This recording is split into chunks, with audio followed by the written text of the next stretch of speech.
I know I've said probably dozens of times, don't use free AI models, right? Because the paid versions are ridiculously cheap for what you get $20 a month, $30 a month. It doesn't matter whether you're an individual or buying that for your company with thousands of employees. That's so affordable. So I've always said don't touch the free models, but I might have to change that because OpenAI has made their o3-Mini model free, well, in a very limited capacity in terms of the number of messages. Yet, I think it may be the world's best free chatbot model. So we're going to be going over today the new o3-Mini model from OpenAI, talk about what it is, how it works, its implications, if it is really the best free AI chatbot model in the world, and maybe do a little bit of live testing.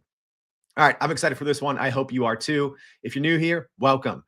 This is Everyday AI. My name's Jordan Wilson, and we do this thing every day. It's for you. This is your daily live stream podcast and free daily newsletter, helping us all not just keep up with AI, but how we can use it to get ahead, to grow our company and to grow our careers. And that is a full-time job if you are not tuning in every day. So we do all that hard work for you so then you can go be the smartest person in AI at your company. All right. So if you are new, maybe listening for the first time on the live stream or the podcast, thank you for tuning in. Make sure to check your show notes. Very important things.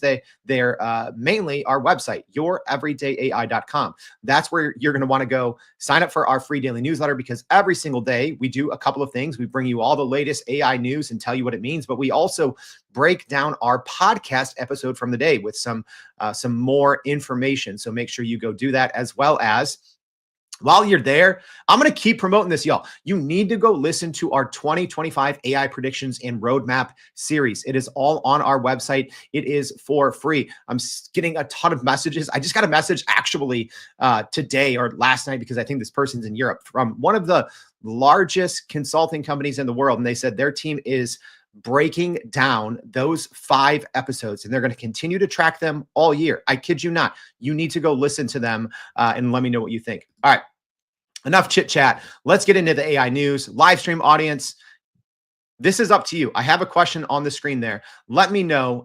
We're going to be doing an o3-Mini live test. Do you want to see A, do you want to see it go through a reasoning rubric, or do you want to see B, go through some real world data analysis? So let me know, A or B on the screen. Let me know now. All right. So AI news, a lot going on. Gemini. Google has announced the general availability of its Gemini 2.0 Flash model, a high performance AI designed for developers with enhanced speed and complex problem solving capabilities. So the Gemini 2.0 Flash model was first introduced at I/O 2024, its developer conference, is praised for its efficiency in handling high volume tasks and multimodal reasoning with a 1 million token context window. Also, a new experimental version of the big boy model, Gemini 2.0 Pro, is also available for paid users, boasting superior coding performance and a 2 million token context window. I mean, Google is just dominating the context window game. They also introduced Gemini 2.0 Flash Lite, the most cost-efficient model to date, and that is in public preview, and that's offering improved quality over its predecessor, 1.5 Flash. So Google emphasized the importance of safety and responsibility with the Gemini 2.0 lineup, incorporating new reinforcement learning techniques and automated red teaming to mitigate risk and ensure secure usage. Yeah, huge news there from Google. I'm excited to dive into that a lot more. Our next piece of AI news. U.S. lawmakers are proposing a ban on DeepSeek. Big surprise, not at all. All right, so lawmakers in the U.S. are planning to introduce a bill to ban DeepSeek's chatbot application from right now just government-owned devices over security concerns that user data could be accessed by the Chinese government. Spoiler alert, it can. The bipartisan legislation is echoing previous efforts to ban TikTok from government devices, which was the precursor to TikTok being banned in the US, which was quickly there kind of overturned, but it could still happen. All right, so DeepSeek is a Chinese AI company, and they've rapidly gained popularity in the US, becoming the most downloaded iOS app last month. Concerns arose, though, after an analysis revealed that there's hidden code in the app that could send user information to China Mobile, a state-owned company banned in the US, a China state-owned company. So, yeah, the proposed legislation aims to ban sensitive government and personal data from being accessed by the Chinese Communist Party. Other countries, including Australia, South Korea, and Italy, have already banned DeepSeek from their government systems due to similar data security concerns. Also, some U.S. federal agencies, such as the Navy and NASA, have preemptively blocked the app for security reasons. I left a post on LinkedIn for this. I'll probably do a show dedicated at some point. This story is changing so quickly. That's why I've kind of held my tongue on this, because I got a lot of hot takes. So I might need to save that for a week or two. All right, last but not least, new piece of AI news. ChatGPT has made, speaking of things for free, their new ChatGPT search available now for free, even for free users who are not logged in. So this new feature, feature at least new to free and non-logged in users, allows everyone to access up-to-the-date information such as sports scores, news, and stock prices directly through ChatGPT. According to reports, the search functionality uses a fine-tuned version of GPT-4o optimized with synthetic data and output from OpenAI's new reasoning models. So OpenAI has partnered with major news organizations like the Associated Press and Reuters for licensing agreements influencing the visibility of certain publishers in search results.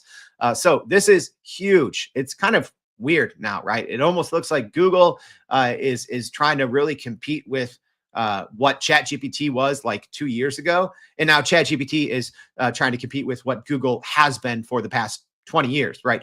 Really making a stake to try to erase Google, right? OpenAI just wants you to skip Google altogether and go use its ChatGPT search. And you don't even need to be logged in, and you don't even need to have an account. So pretty wild.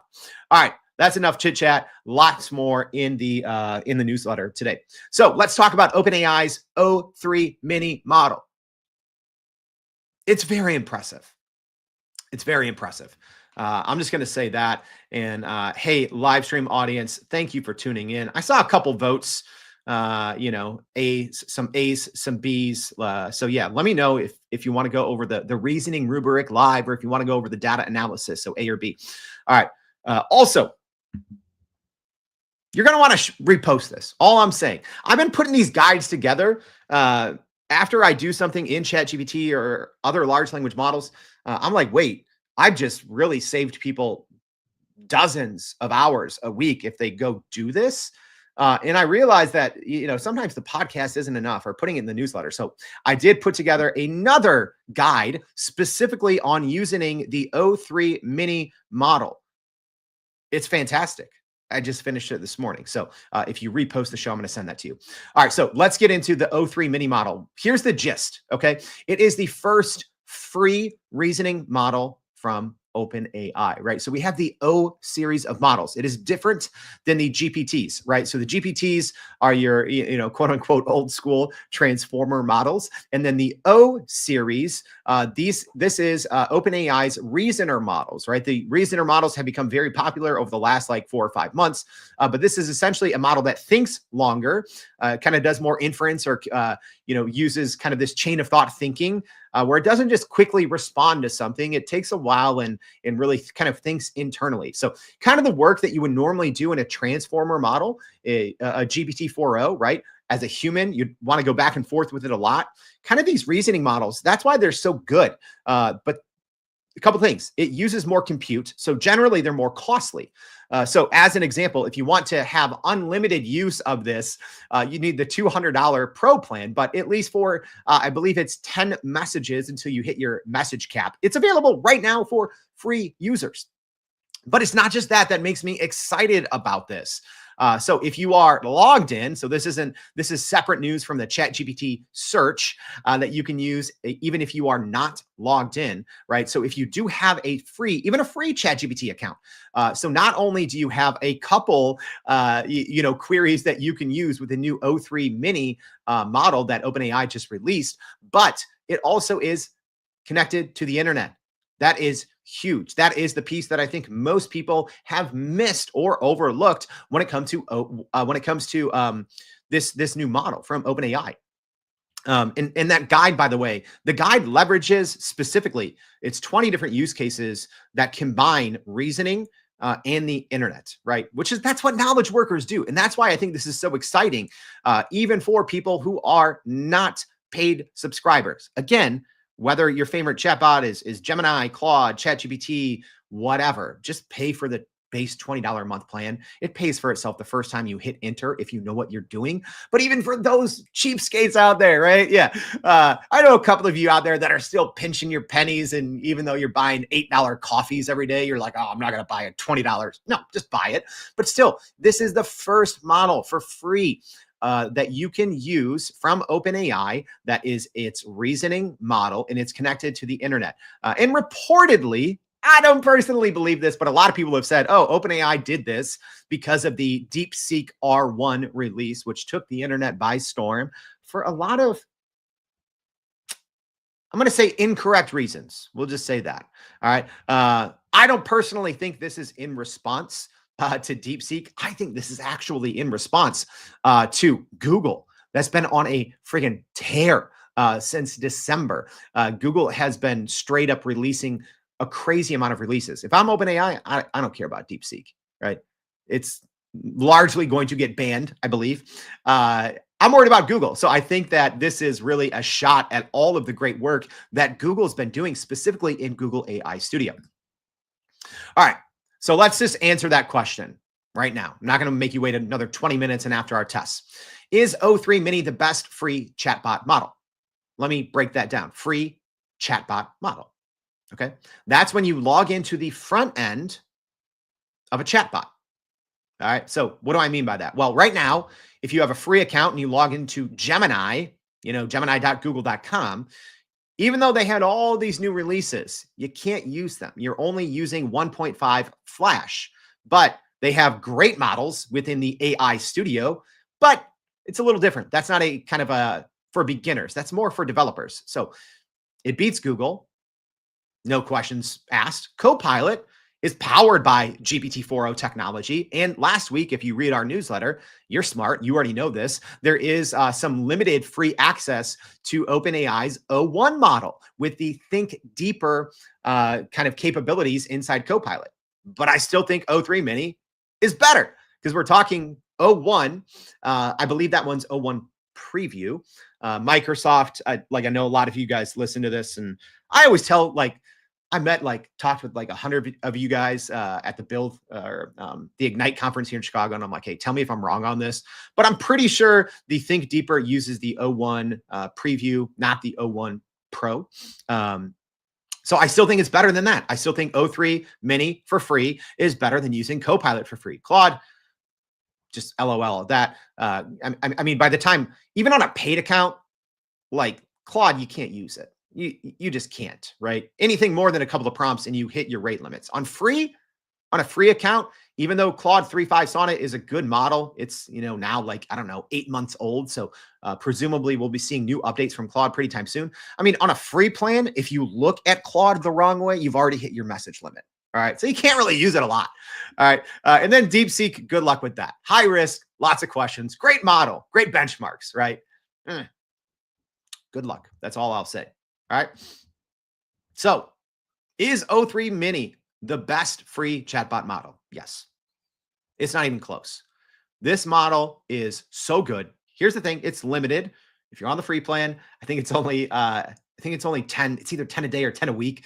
OpenAI doesn't say, and all of my accounts are paid. So I was trying to, quickly find that answer out. I'll make sure to put it in the newsletter. But yes, it is. It is. And I actually don't think it's even close. All right.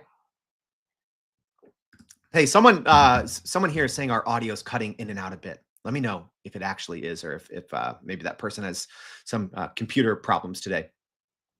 Um, so it is. OpenAI's new O3 Mini is the best free chatbot model in the world, and I don't think it's necessarily close because it's not just the model, it's everything else that the model has capabilities to do. Like we said, search, just right there. ChatGPT search is great. All right, so let's go over some of the highlights of the model. So it excels in STEM encoding, this new O3 Mini. All right, it is 63% cheaper than O1 Mini, which is the model it replaced. So yeah, if you're FYI, if you're on a paid plan and you're in there looking and you're like, wait, where's O1 Mini? O1 Mini's gone. And now you have O3 Mini instead. And there's actually multiple variations of O3 Mini. I'll get to that in a second. O3 Mini is 24% faster than O1 Mini. And for API users, there's actually 3 variations. There's a low, a medium, and a high kind of variety or flavor. And that's essentially you're choosing speed and cost versus performance. So for the O3 Mini low, that is going to be the cheapest, the fastest with the lowest performance. O3 Mini high is going to be the most expensive and take a little longer, but it's going to have the best performance, obviously.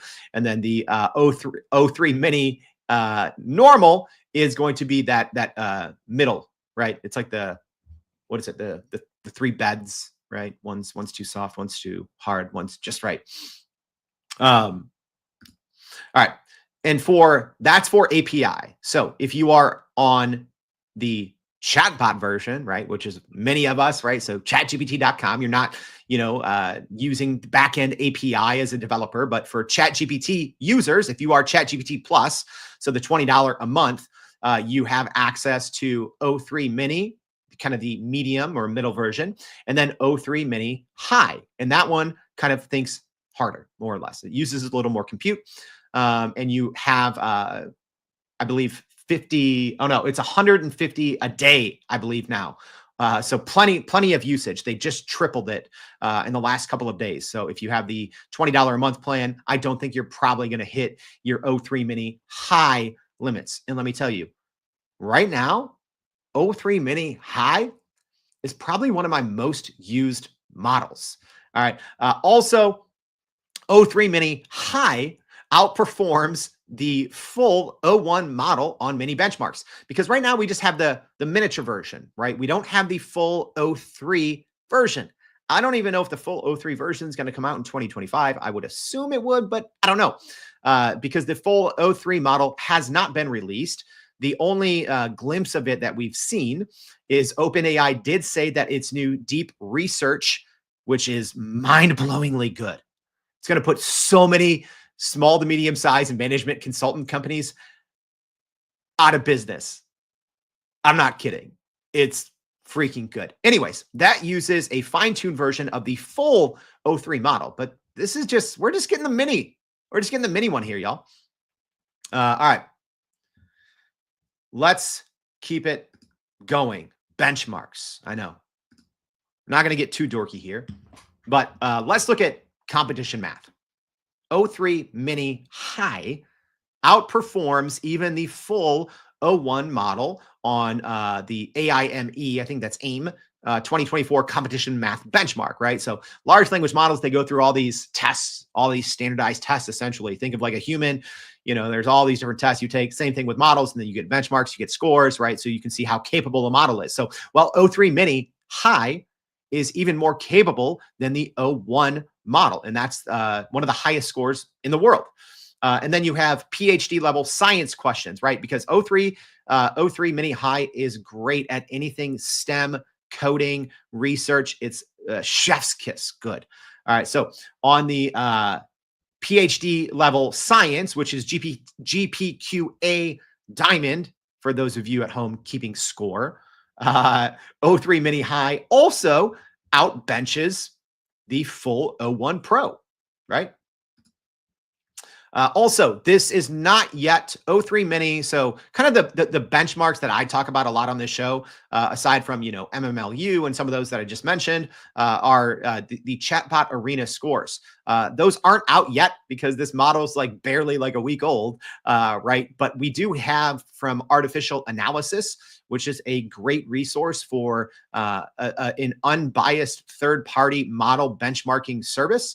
O3 Mini, in terms of quality, it is second in the world, only behind the full O1 model. So O3 Mini and DeepSeek R1 are actually, they're tied with scores of 89, where O1 has a 90. For comparison, right, if you love Claude 3.5 as an example, Claude 3.5 has a 68, if that puts it on the scale for you. All right. Gemini 2.0, not their newest version, but the one previous to that had an 82. So what does that mean?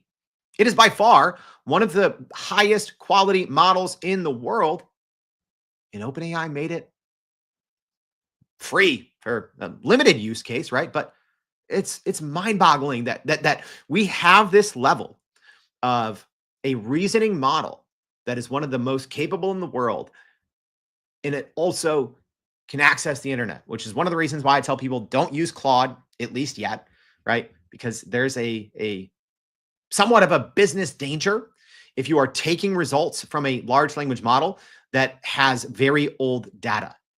You shouldn't be doing it. All right. So another kind of graph here from Artificial Analysis. This just kind of shows your quality versus price. And that's where you see, oh, okay, when it comes to quality versus price, O3 Mini is actually the best in the world.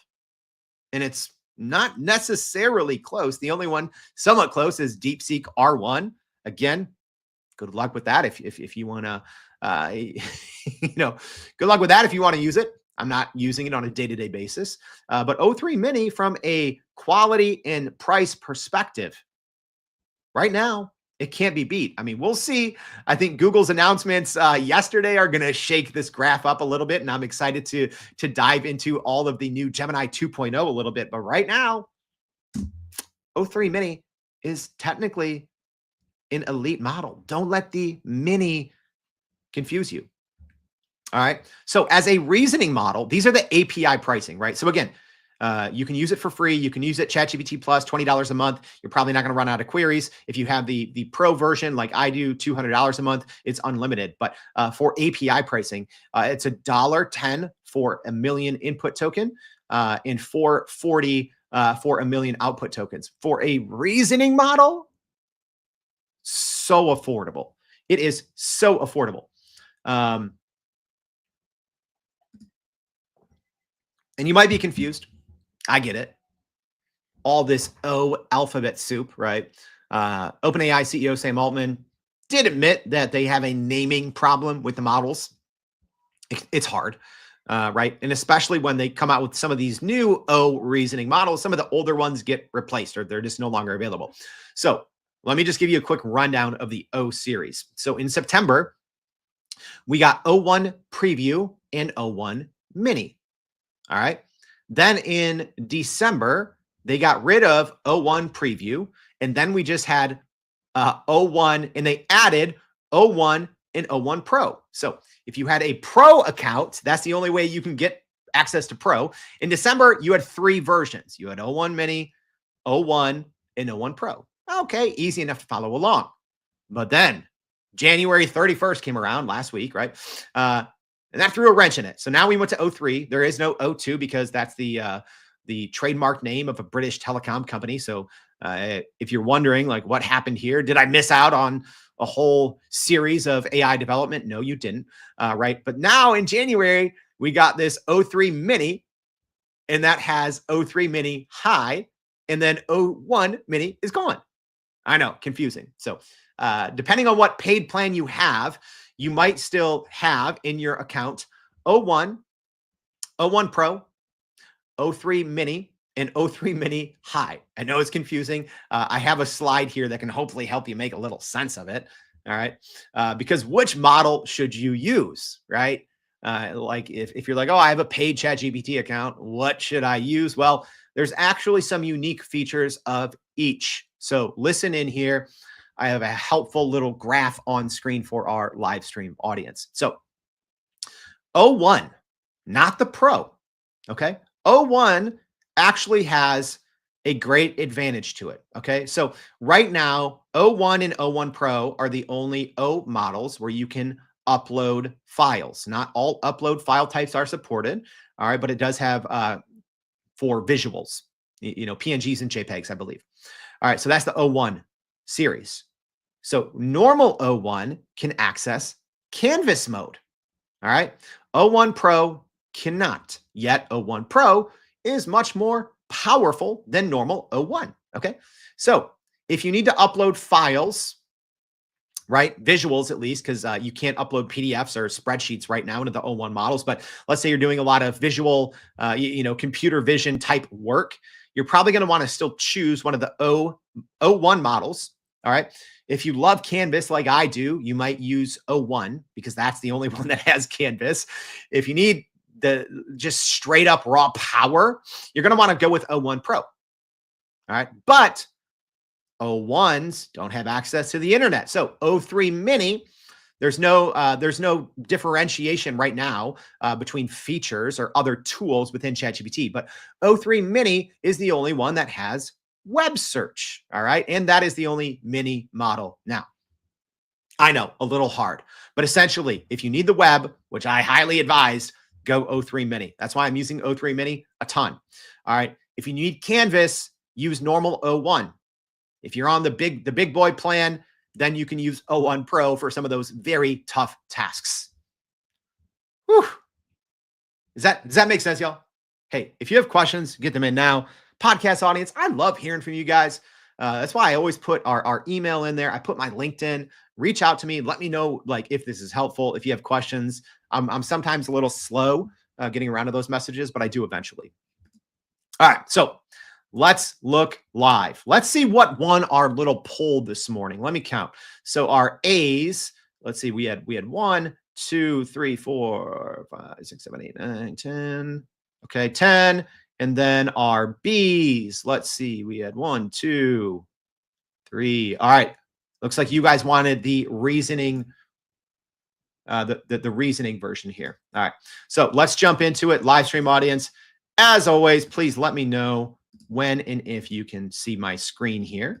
All right. So we are going into ChatGPT. I'm going to do this live. All right. So these, let me make sure I go into O3-Mini High. So I'm going to be using O3-Mini High for these.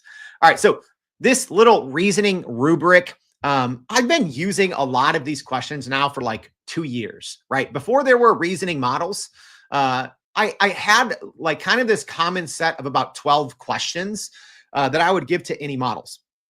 Some of the earlier models, Claude 3.5 Sonnet, GPT-4, GPT-4o, Gemini 2, didn't do very good with this because they're kind of like trick questions. But I actually think this is pretty important, right? Because sometimes a simple mistake when using ChatGPT or Claude or Gemini can screw up your entire output, right? Because large language models, whether you know this or not, they don't understand words, right? You give it a bunch of words, it doesn't understand it. When it spits back words, it doesn't know what those words are. It converts everything into tokens, all right? So sometimes large language models get confused, like humans do, right? But that's important to keep in mind. But that's why I think this kind of like quote unquote reasoning rubric is important. These aren't questions that you would generally use, right, on a day-to-day basis to grow your company and career. But this just shows you, are these models smart or not, right? All right, so let's go ahead and try our first question here. So again, I'm using O3-Mini High. All right.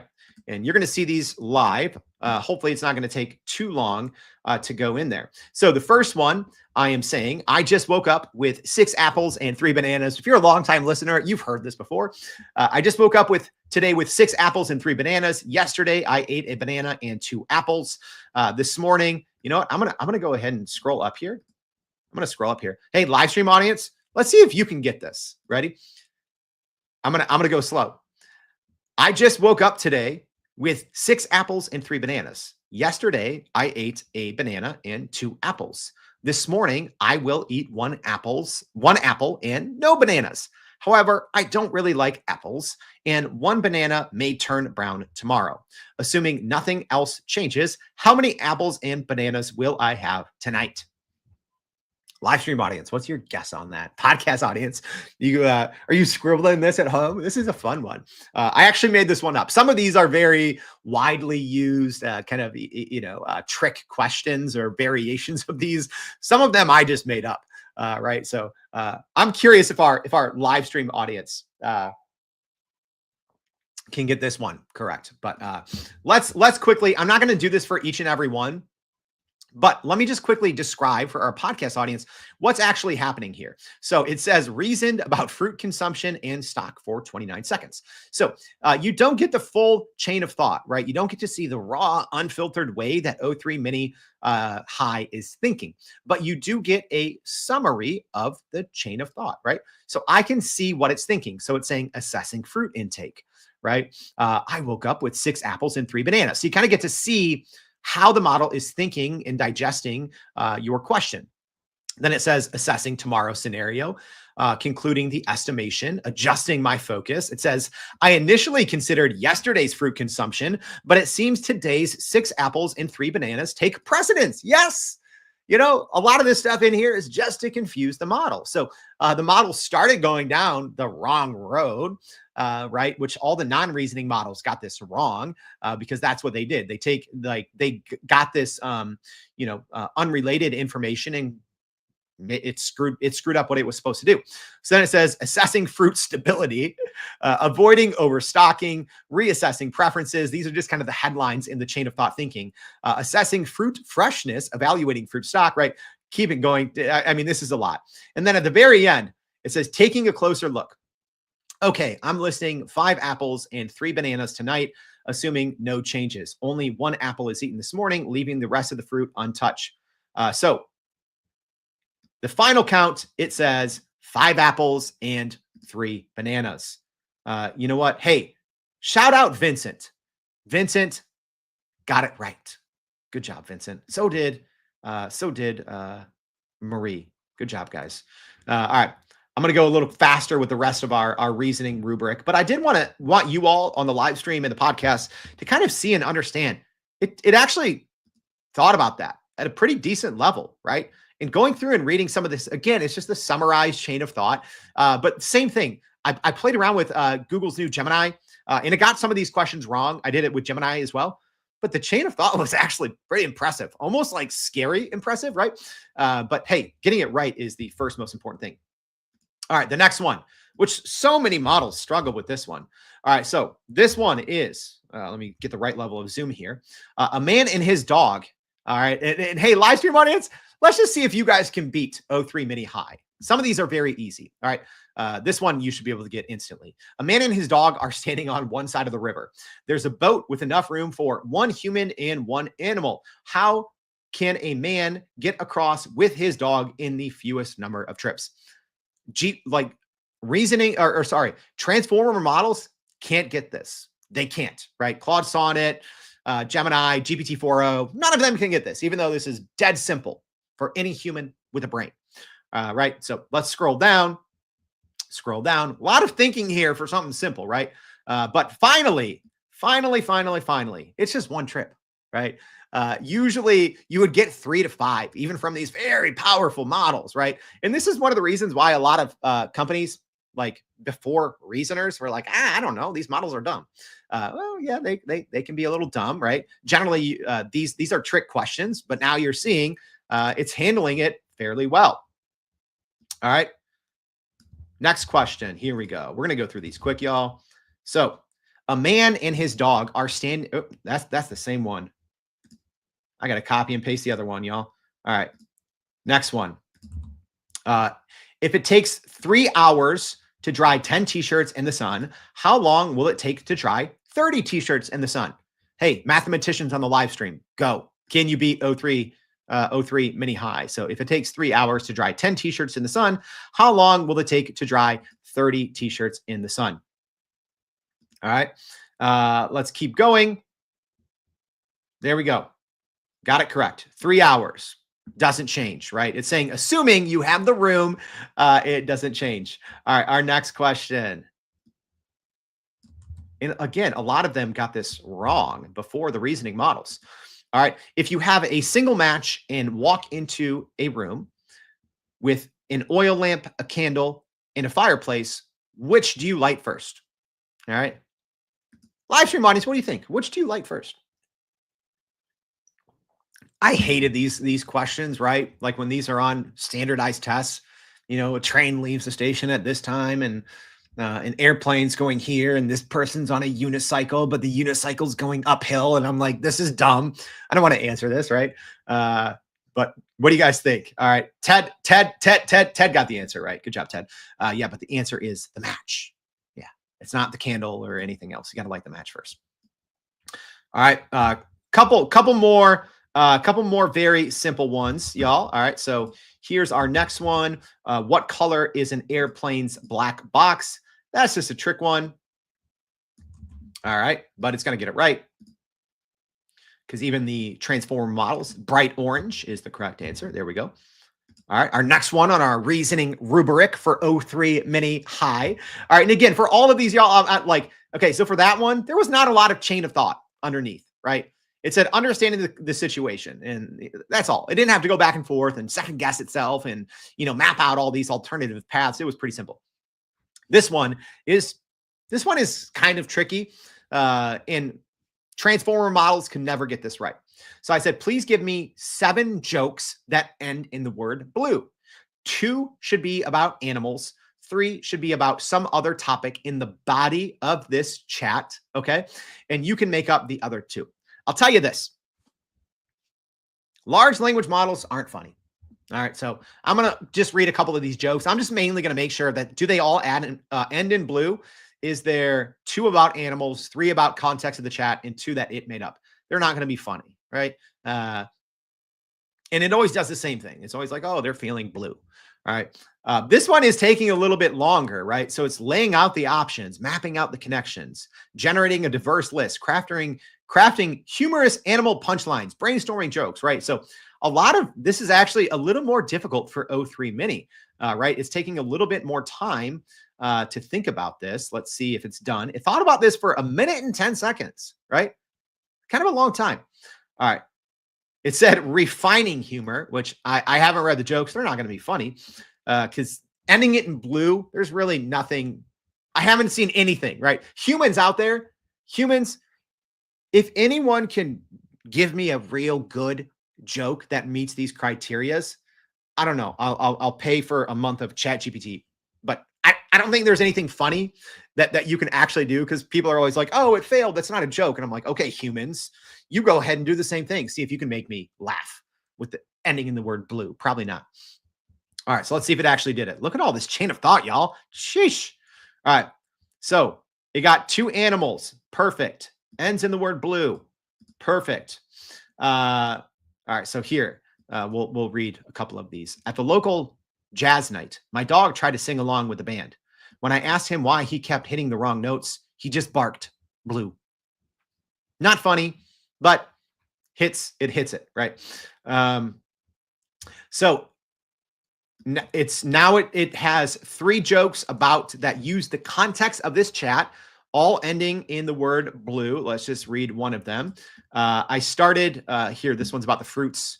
I started my day with 6 apples and 3 bananas, but after all the breakfast fuss, even the fruit salad confessed blue. Funny? Nope. All right. And then 2 that it made up on its own. Let's read both of these, because these are, anytime there's something that's like 10% humorous, it's always the ones that it made up on its own. All right. So I visited a paint store looking for a hue to brighten my day. The salesman held up a can and said blue. Not funny. All right. Last one. When life handed me lemons, I tried making lemonade, but no matter how hard I squeezed, my mood still ended up blue. So are these jokes? Kind of. Are they funny? Absolutely not. Do they hit the criteria that we set forth? Yeah. Yeah. I don't know. Maybe one person out there would laugh. All right. Here is the last one that we'll be able to definitively say yes or no. And this is a really good one. All right. Live stream audience, get ready. All right, because I'm pretty sure this is going to think for at least a minute or two. I want to see, can anyone out there in live stream land beat o3-Mini high on this? All right. You already see the prompt in there. So humans, you get a head start. All right. So here we go. A box is locked with a 3-digit numerical code. All we know is that all digits are different. If the sum of all digits is 9 and the digit in the middle is the highest, what is the code? All right. Go ahead, humans. Can you beat? Right. Everyone's always like, oh, AI isn't smarter than me. All right, humans, let's see. All right. So a box is locked with a 3-digit numerical code. Can you beat o3-Mini high? All we know is that all digits are different. The sum of all digits is 9, and the digit in the middle is the highest. All right, let's see. Can anyone beat? All right. And I'm not going to show the chain of thought on this to make it fun for our live stream audience to see if you can beat o3-Mini high. I don't see any responses yet, y'all. All right. Marie got one. Marie said 081. Marie beat o3-Mini high. All right. Good. One thing is I didn't specify, so we'll see if o3-Mini high says it. And there's actually a lot of answers. All right, because I didn't specify if you could use a 0. I should update that rubric, right? But let's see how it did. Some impressive chain of thought here, right? So it broke down the rules. It's adding, A plus B plus C equals 9. B is greater than A and B is greater than C, right? All these things. Step 1, so again, it's doing some basic algebra here. All right, let's scroll to the bottom. All right. So I did not designate that 0. I don't know why. All models don't think or know that you can start it with 0. They think it's like the first digit has to be a 1 through 10, and they only use zeros in the second and third spot. So I should update this to say you can use zeros in any of the 3 numerals, but it did get it right because there are 10, not counting starting off with a 0. I believe there are 10 different codes, right? So 180, 270, 162, 261, 360, 153, 351, 450, 243, 342. So yeah. Good job, human friends. You guys got a lot of the solutions. All right. Let's just try 1 or 2 more. These ones are not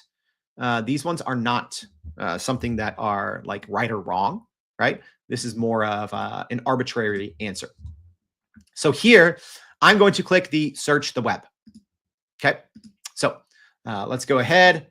This is an example of where I think things can get powerful. But this prompt is again, this is nothing special. All I'm saying is generate unique and creative marketing advertising strategies to grow the everyday AI podcast. Do not suggest general or run-of-the-mill ideas.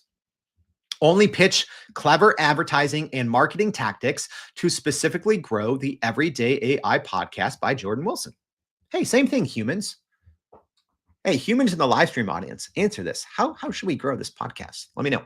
All right, so now it's brainstorming marketing strategies, crafting innovative strategies, identifying unique angles, right? Crafting AI-driven campaigns, all this stuff. Engaging the community, right? I think I'm doing an okay job at that, hopefully. All right, keep going down. All right, let's see if we got some answers. So below, did I ask for a certain number? No, I did not. So it said below are 7 inventive, tailored strategies designed exclusively to grow the Everyday AI podcast by Jordan Wilson. All right, so let's see if any of these are actually good, because I've done this with all the different models, and generally non-reasoning models give me kind of boring stuff, right? It's like, oh, take out ads or, post something on LinkedIn. I'm like, okay, that's boring. All right, so let's see. Number 1 is the AI Creator Accelerated Challenge. Launch a branded contest where listeners are invited to submit a brief case study on how they use a featured AI tool. What's very strange, I kid you not, I just thought of this like last weekend in the shower. I'm like, oh yeah, I'm gonna start doing this for like use cases. So okay, good job, o3-Mini. I hadn't heard this from any other non-reasoning model before.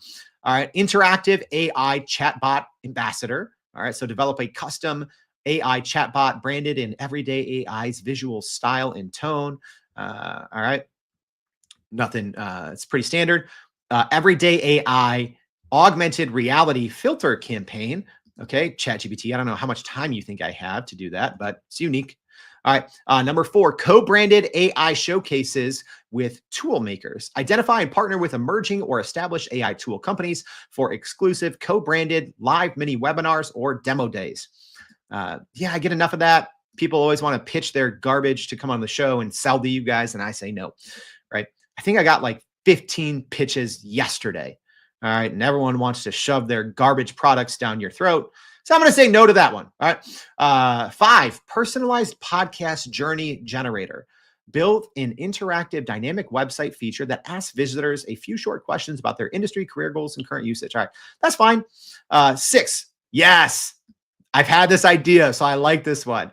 Embed subtle Easter egg audio clips. Oh my gosh, I love this. I love this. This is actually one of my first ideas that I had like back in 2022 before I even launched this. I'm like, oh, I'd love it because I love this like Easter egg thing. And we're actually going to do this at some point. So yeah, podcast Easter egg scavenger hunt. So hiding subtle hints inside certain podcasts and you got to find them. That one's fun. Love that idea.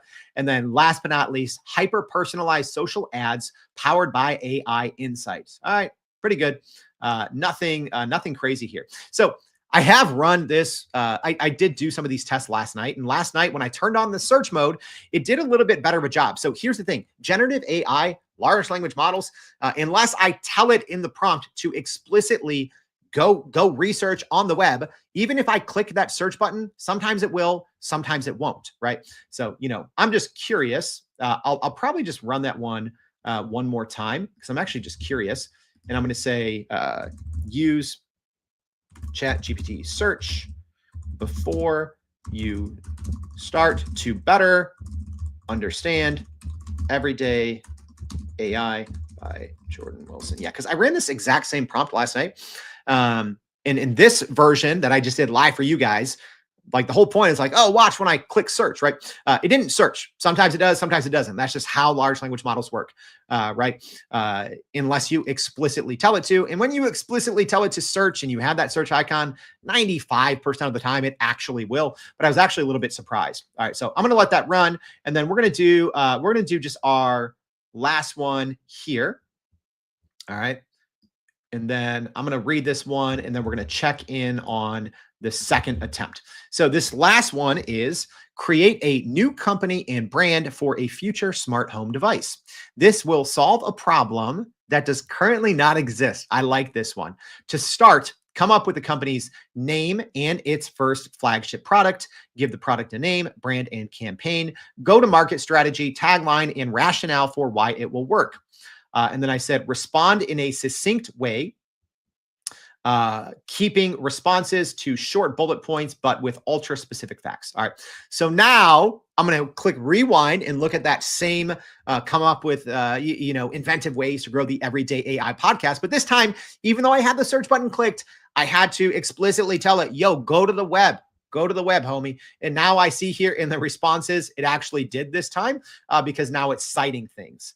So yeah, last night when I ran this, it actually gave me some citations within the actual answers. So in this one, it just did it at the end. So again, generative AI is generative, right? Especially if you're just doing these copy and paste prompts, which I never recommend, but for live demos, that's the best way to do it. Because I can't sit here and go through a whole prime prompt polish to get the most out of this, right? But you'll see even just being a little more explicit and telling it, yo, go search the web, even though I clicked that search button, it didn't do it the first time. All right, let's look at our last one, and then we're going to wrap this show up, y'all. All right, so pretty good chain of thought here. It only thought for 17 seconds, which isn't a lot. And we'll see if it actually used the web. I had the search button clicked, but I didn't explicitly tell it to, so maybe it did, maybe it didn't.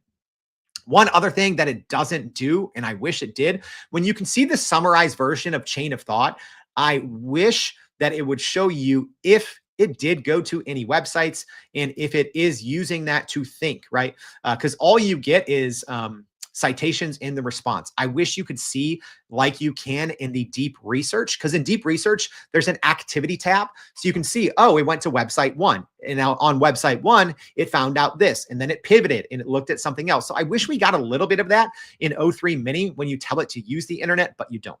All right, let's just see the responses for this innovative smart device that solves a problem that doesn't exist. So the company name is Zenovate Smart Living, and its mission statement is to craft intelligent, adaptive living spaces that optimize mental well-being and productivity in a hyper-connected future. So here's what it does. It is a smart home hub that gathers biometric data such as EEG, HRV, which I think is heart rate value, via integrated sensors and wearables to continuously gauge user stress, focus, and fatigue levels.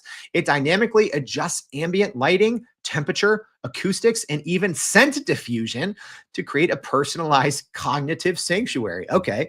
I mean, if I was like Tony Stark rich, I would just pay to develop this. This sounds pretty cool. So, okay, o3-Mini High, pretty good job on that. That's open-ended. There's no right or wrong answer. I've run this on, all different models, and this is probably one of the better responses I've got. Normally, it's just kind of boring stuff. And you'll see in this one here, right? It did, oops, I got to go down. So it did also, oh, got a little confused here. Let me see. Okay, interesting, because it's actually now kind of melding. Wait, is that right? Hold up. Yeah, so it's bringing in some everyday AI aspects into this neuro haven, which it shouldn't have, right? But that's kind of why you have to always use these properly, right? Generally, I would start a new chat. I would go through, kind of quote unquote, train it, take it through our prime prompt polish, go through refine queue, so it doesn't pull in information from the rest of the chat. But so what do you think, y'all? Are you impressed with o3-Mini? Let me just say this. Benchmarks, outstanding. Even the free model. So I will say yes right now, but this could change next week. Right now, it is the best free chatbot model in the world. Although, like I said, I think probably everyone out there, every single business should be paying for either a Teams account or an enterprise account for whatever large language model environment you want to work with, whether that's Microsoft 365 Copilot, which I highly recommend, ChatGPT Enterprise, Google Gemini for workspace, Claude Enterprise, sure. Yeah. If you're fine not having access to up-to-date information, sure. Right. But you should always be paying for a team enterprise subscription in the same way that your employees need, like, Microsoft Word, or they need, Word docs, they need certain software, right, that costs money. Your team needs a paid account. So let me get that out of the way. I'm not telling you to not pay for this, but even for a free plan, I am excited, because here's what this means.